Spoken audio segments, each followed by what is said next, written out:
कि Robert Frost एक American poet है। उनका जो बर्थ है 1874 में हुआ और उनकी डेथ जो है 1963 में हुई। जो आज सबके सामने समस्या है कि वर्ल्ड का एंड होना है, तो देखो नेचर के साथ अगर हम छेड़छाड़ करेंगे तो होना है। हमने सारे बैलेंस को डिस्टर्ब करके रख दिया। नेचर ने हमें इतना कुछ दिया, हम नेचर के लिए कुछ भी नहीं कर रहे हैं, तो देखो बदला तो वो लेगी। Let's read the poem. Fire जो यहाँ पर सिंबल है वो है डिज़ायर का, इच्छाओं का, कि हमारी इतनी मटेरियलिस्टिक डिज़ायर बढ़ती जा रही है, इच्छाएं बढ़ती जा रही है कि मेरे पास ये भी साधन हो, वो भी हो। अब घर बन जाता है तो गाड़ी हो, घर और गाड़ी बन गई तो बंगला हो, बंगला बन जाता है तो मैं वर्ल्ड का सबसे जो है रिचेस्ट पर्सन हो। तो इस तरह की जो इच्छाएं हैं वो देखो संसार को ख़त्म करेंगी।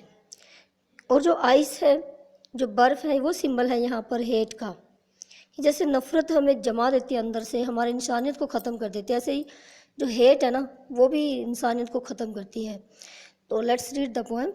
सम say the world will end in fire, some say in ice, from what I have tasted of desire I hold with those who favour fire. तो यहाँ फर्स्ट स्टैंजे में पोइट क्या कह रहा है, रॉबर्ट फ्रॉस्ट कहते हैं सम से, क्योंकि उन्होंने लोगों से राय ली है, तो सम पीपल से, यानी कि कुछ लोग कहते हैं कि वर्ल्ड विल एंड, कि वर्ल्ड का एंड होगा, ख़त्म होगा वर्ल्ड, इन फायर, आग से। सम से इन आइस, और कुछ कहते हैं कि आइस से होगा, यानी कि नफ़रत से होगा। From what I have tested, लेकिन जो मैंने टेस्ट किया है, आई यहाँ पर रॉबर्ट फ्रॉस्ट के लिए यूज़ हुआ है, कि रॉबर्ट फ्रॉस्ट कहते हैं कि जो मैंने टेस्ट किया, यानी कि जो मैंने फील किया, अनुभव किया है, वो है डिज़ायर। यानी कि वो कहते हैं कि डिज़ायर मारेगा। यहाँ फायर को आपने डिज़ायर ही लेना है, क्योंकि डिज़ायर का सिंबल है। आइस से पढ़ोगे तो वो हेट लेना है, अपने नफ़रत। तो वो कहते हैं कि फायर से होगा, यानी कि ये पोइट की अपनी ओपिनियन है। आई होल्ड, मैं होल्ड विद होता है एग्री विद, सहमत होना। मैं उनसे सहमत हूँ फेवर्स फायर, जो फेवर करते हैं फायर को, जो कहते हैं कि फायर से होगा, यानी कि डिज़ायर से होगा, मैं उनकी तरफ हूँ। यानी कि हमारी जो इच्छाएं बढ़ रही हैं, वो इच्छाएं इतनी ज़्यादा बढ़ जाएंगी कि हम जो है वायलेंस पर उतर आएंगे, हिंसा पर उतर आएंगे और वर्ल्ड का एंड होगा।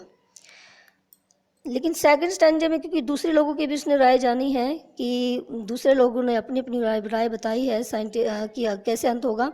What if it had to perish twice, second stanza में कहता है बट इफ़, परंतु यदि, it had to perish, perish का मतलब होता है एंड, अगर ये ट्वाइस, दो बार इसका एंड होना है, ट्वाइस मीन्स दो बार। आई थिंक, मैं सोचता हूँ, यानी कि शायद जो यहाँ रॉबर्ट फ्रॉस्ट सोचते हैं, आई नो, मैं जानता हूँ, इनफ ऑफ हेट, कि नफ़रत ही इनफ है, नफ़रत ही काफ़ी है। टू से, ये कहने के लिए, दैट फॉर डिस्ट्रक्शन आइस, कि आइस से डिस्ट्रक्शन होगा। इज आल्सो ग्रेट, वो भी एक ग्रेट रीजन रहेगा, महान नहीं है यहाँ पर, ग्रेट का मतलब है यहाँ पर कि वो भी एक बहुत बड़ा कारण बनेगा, यानी कि जो हेट है ना एक दूसरे से करना, वो भी बड़ा कारण बनेगा। एंड वुड सफिश, और वो पर्याप्त होगा, सफिशिएंट होगा वर्ड के एंड करने के लिए।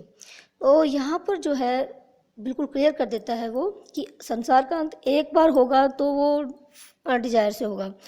तो दूसरे पैरे में कहता है कि अगर दो बार होना है ना तो आइस रीजन बनेगी। तो जो वो यहाँ पर जो फायर का पक्ष ले रहे हैं लोग, वो जो बिलीव करते हैं बाइबल के अंदर, और जो यहाँ पर आइस को फेवर कर रहे हैं, यानी कि हेट को फेवर कर रहे हैं, तभी तो एटम बम वगैरह गिराएंगे, नफरत करेंगे एक दूसरे से, तो हमारी जो इंसानियत ख़त्म हो जाएगी। तो यहाँ ये लोग जो साइंस पे बिलीव करते हैं वो हैं।